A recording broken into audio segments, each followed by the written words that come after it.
ओ कैसे हो मेरे चाहने वालों, आ गया हूँ मैं एक और वीडियो के साथ जो कि होने वाली है सोलो लेवलिंग का एपिसोड 3 सीजन 2 का। और इस एपिसोड में कुछ ऐसे अनएक्सपेक्टेड चीज हो गई है गाइस, जिसे देखकर आपका दिमाग फट जाएगा। तो बिना किसी देरी के अपने नेटवर्क को ऑन कर लीजिए और शुरू करते हैं इस वीडियो को बिना किसी देरी के। तो एपिसोड 3 की स्टार्टिंग ऐसे होती है जहाँ पे योजिन की आंखें फटी रहती है, जहाँ पर वो ये सब सोचने में लगा रहता है कि आखिर ये शैडो आर्मी कहाँ से आई है। जहाँ पर जिनवू कहता है कि अच्छा शायद से मैं तुम्हें ये बताना भूल गया, ये भी मेरी एक स्किल है। क्या सच में तुम अपनी स्किल्स से इन सबको समन कर सकते हो? हाँ, पर ये थोड़ा कॉम्प्लिकेटेड है बताना। जहाँ पे जिनवू के एक इशारे पे पूरी शैडो आर्मी अब काबू में हो जाती है और अपने काम में लग जाती है, जो कि काम होता है मैजिक आइटम्स को कलेक्ट करना। और आगे के पार्ट में वन ऑफ द क्रेजियस्ट चीज दिखाई जाती है इस एपिसोड 3 की, जो कि मुझे भी नहीं पता था और मुझे बाद में पता चला है। तो इस सीन में होता कुछ ऐसा जहाँ पर एक ब्रिटिश सोल्जर अपनी जान की भीख मांग रहा होता है और सामने खड़ा हुआ इंसान कहता है कि तुम चिल्लाओ मत। सामने वाला इंसान कहता है कि ओह शायद से तुम्हें समझ में नहीं आ रहा क्योंकि मैं इंग्लिश ढंग से नहीं बोल सकता। फिर ये आदमी सामने से 2 लाइन इंग्लिश की बोलता है, I am human and I want to go home. आगे के सीन में हमें दिखाया जाता है ये दोनों बार में खाना खाने के लिए आए होते हैं आफ्टर रेड। तो यहाँ पे ये दोनों बात ही कर रहे होते हैं, जहाँ पे योजिन पूछता है कि आखिर जिनवू तुम क्या करने वाले हो आगे। जहाँ पर जिनवू कहता है कि कुछ नहीं, मैं थोड़े दिन के लिए बाहर घूमने जाने वाला हूँ। जहाँ पर योजिन भी गिल्ड के रिगार्डिंग कुछ काम करने के लिए जाने वाला होता है, जहाँ पर वो गिल्ड के लिए अप्रूवल लेने वाला होता है।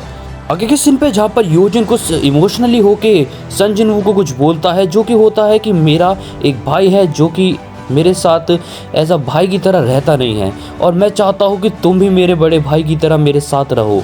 जहाँ पर जिनवू कहता है कि अगर ऐसी बात है तो तुम आज से मेरे यंग ब्रदर। ये सुनकर भी योजिन काफ़ी ज़्यादा खुश हो जाता है, शुक्रिया। तो नेक्स्ट सीन में हमें दिखाया जाता है कि वो आदमी पकड़ा गया होता है और किसी एसोसिएशन के पास वो अरेस्टेड होता है, जहाँ पर कुछ लोग इसके बारे में बात करते हैं कि एक एस रैंक हंटर है जो कि अब पकड़ा गया है। ये 10 साल से गेट में कैद था और कोई भी इसे नहीं निकाल पाया था। आगे ये बताता है कि इसे इंग्लिश अच्छे से आती नहीं है, तो हम इससे कुछ भी पूछताछ ढंग से नहीं कर पाएंगे, जो कि इनसे पूछताछ करने के लिए हमने बुलाया है डंगसन होंग्स को, जो कि इनसे पूछताछ करने के लिए आने वाले हैं। जब तक वो आते नहीं तब तक हमें यहाँ पे रहना है। लास्ट पार्ट में एक बंदा इससे पूछता है कि आखिर इसका नाम क्या है, जहाँ पर दूसरा बंदा कहता है इसका नाम थोड़ा कॉम्प्लिकेटेड है पर इसका नाम है संग इल हुआन। जहाँ पर नेक्स्ट पार्ट में हमें दिखाया जाता है जहाँ पर जिनवू निकल रहा होता है रेड के लिए, पर वो अपनी बहन से झूठ बोलता है कि मैं वीकेंड पे जा रहा हूँ अपने दोस्तों के साथ घूमने के लिए, तो चिंता मत करना।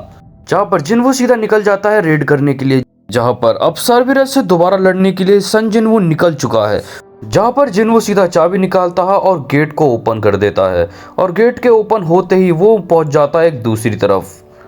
जिनवू अंदर घुसते ही काफी कॉन्फिडेंटली आगे बढ़ ही रहा होता है, तभी उसे एक क्वेस्ट मिलता है जहाँ पर उसे कम से कम 10,000 सोल को जमा करना होगा बॉस से फाइट करने के लिए, जहाँ पर उसमें कुल 100 फ्लोर्स दिए गए हैं, जहाँ पर इन दी एंड वाले फ्लोर पे वो सर्बिरियस से लड़ेगा एलेक्सर ऑफ लाइफ के लिए। जहाँ पर हमें योजिन दिखाया जाता है जो कि गिल्ड परमिट लेने के लिए आया होता है और आदमी से बात कर रहा होता है कि मुझे गिल्ड परमिट दे दो, मेरे भाई से बात करके देख लो, मैं एक पावरफुल लीडर के साथ इसको बहुत अच्छे से रन करूंगा और इस कंपनी के लिए काफी प्रॉफिट कमाऊंगा। तो तुम उसमें सन जिनवू को रखोगे। रेड गेट इंसिडेंट के बाद और बाकी सारे केसेस को देखकर मैं ये गिल्ड परमिट तुमको आसानी से नहीं दे सकता, पर मैं तुम्हारी हेल्प कर सकता हूँ एक कंडीशन पर। तुम जो बोलोगे मैं वो करूँगा, बताओ। रेड गेट इंसिडेंट के बाद व्हाइट टाइगर गिल्ड वाले लोग सीक्रेटली सन जिनवू को अपनी टीम में रख लेंगे। मैं चाहता हूँ कि तुम सन जिनवू को हमारी कंपनी के लिए ले लो, क्या तुम उसको हमारी कंपनी के लिए ज्वाइन करवा सकते हो? सन जिनवू वहाँ पे सारी सोर्स को कलेक्ट करता हुआ सबको मारता हुआ एक साथ निकल ही रहा होता है, तभी वहाँ पर उसको एक स्क्रोल मिलता है जिसमें नेक्स्ट लेवल तक पहुँचने के लिए रास्ता होता है।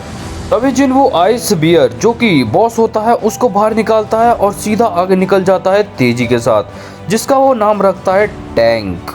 टैंक्स की हेल्प से वो काफी जल्दी आगे पहुंच जाता है और जल्दी से जल्दी लेवल को पार करता है।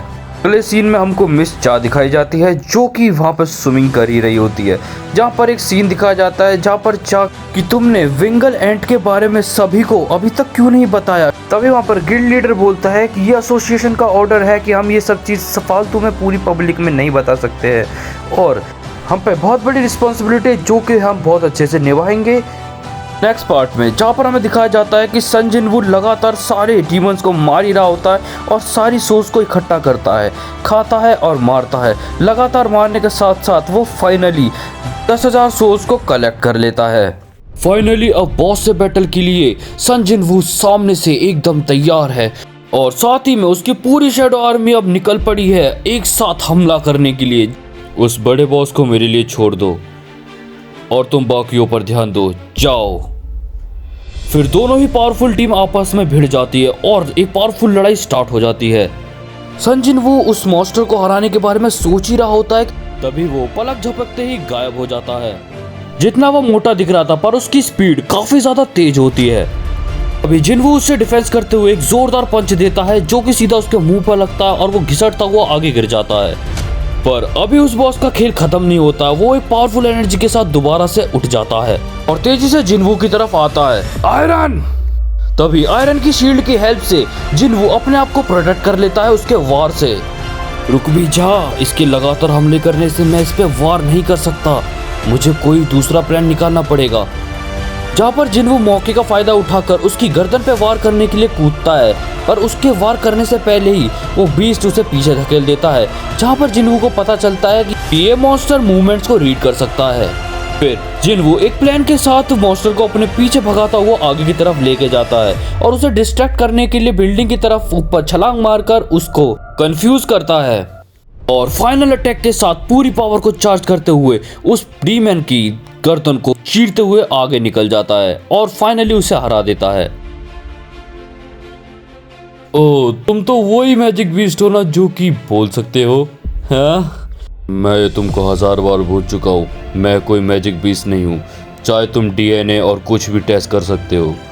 चलो छोड़ो इस बात को, मेन बात पर आते हैं। जहाँ पर हुआन डंगसू से एक क्वेश्चन करता है, जहाँ पर वो बोलता है कि तुम लोग गेट्स और मैजिक बीट्स के बारे में अभी तक कितना जानते हो। यहाँ पर हुआन आगे बताते हुए कहता है, डंजन, गेट और मॉन्स्टर ये सब तो एक छोटी सी कड़ी है, जो खतरा है वो आखिरकार आ चुका है। तो जिसमें हुआंग रिप्लाई देते हुए कहता है कि आखिर तुम चाहते क्या हो। जहाँ पर हुआन कहता है कि उस डिजास्टर को आने से पहले मैं लोगों को बचाना चाहता हूँ। जहाँ पर हुआंग कहता है कि यहाँ पर बहुत सारे हंटर्स और एस रैंक वाले हंटर्स हैं, जिनके होते हुए कोई डिजास्टर अगर आया भी तो हम उसे संभाल लेंगे। यहाँ पर हुआंग कहता है कि तुम सब उस खतरे के सामने एक मामूली इंसान ही लगोगे, हमारी ताकत उस खतरे के सामने फीकी पड़ जाएगी। तो यहाँ पर हॉन्ग्स कहता है कि तुम एक वो मैजिक बीस्ट हो जिसका इंसानों जैसा नाम भी है और तुम्हारी एक बीवी और 2 बच्चे भी हैं। जहाँ पर हॉन्ग्स हंसते हुए कहता है कि तुम्हारे बेटे का नाम क्या है। तभी वहाँ पर हुआन रिप्लाई देते हुए कहता है जिनवू। जहाँ पर हमें फाइनली पता चलता है कि ये हुआन जिनवू का बाप है। आगे बात चलती है जहाँ पर हुआन बोलता है कि तुम में से ये नेगेटिव और ये अजीब सा ऑरा कैसे आ रहा है, आखिर तुम क्या छुपा रहे हो। जहाँ पर हुआंग कहता है यहाँ पर सवाल मैं करूँगा, तुम्हें पूछने का कोई हक नहीं है। तुम्हारा बेटा मर चुका है, कुछ आखिरी शब्द मुझसे कहना चाहते हो अपने बेटे से मिलने से पहले। आगे वाले सीन में हम देखते हैं जहाँ पर जिनवू सारे बॉसेस को हराकर 75 लेवल तक पहुँच जाता है। वहीं पे दूसरी तरफ सिटी में आग लग जाती है, जहाँ पर कुछ लोग आग बुझाने की कोशिश करते हैं। जहाँ पर एक आदमी कहता है ये एस रैंक वाली बैटल सही में खतरनाक थी, जहाँ पर डंगसो हार जाता है, जो कि आप सभी को पता ही होगा ये हुआन से लड़ते हुए हार चुका है। आगे वाले सीन में हमें दिखाया जाता है कि जहाँ पर जिनवू फाइनली सारे 75 लेवल्स को कंप्लीट करके आराम कर रहा होता है, जहाँ पर वो कुछ मैजिकल आइटम्स को अपने शरीर पर लगा लेता है और पूरा तरीके से प्रोटेक्ट हो जाता है। और जिनवू यहाँ पर सोचता है कि मैं आगे जाने से पहले इस मिस्टीरियस किल को बाद में यूज़ करूँगा, उससे पहले मुझे कुछ आइटम्स को कलेक्ट करना है जो कि एलेक्सर और लाइफ को बनाने के लिए चाहिए, जिनमें से 2 आइटम जिनवू कलेक्ट कर चुका है और एक ही आइटम बच रहा है जो वो आगे वाले एपिसोड में कलेक्ट करने वाला है। तो सन जिनवू अब लाइफ ऑफ एलेक्सर के लिए बाकी के 25 लेवल्स को क्लियर करेगा आने वाले आगे के एपिसोड में। तो एपिसोड 4 बहुत ही ज्यादा एक्साइटेड होने वाला गाइस। आगे के लिए और अपडेट्स के लिए और ऐसे ही हिंदी एक्सप्लेनेशन और बाकी एनिमे की भी एक्सप्लेनेशन के लिए इस चैनल को सब्सक्राइब कर लीजिए। तब तक मिलते हैं नेक्स्ट वीडियो में। Good bye.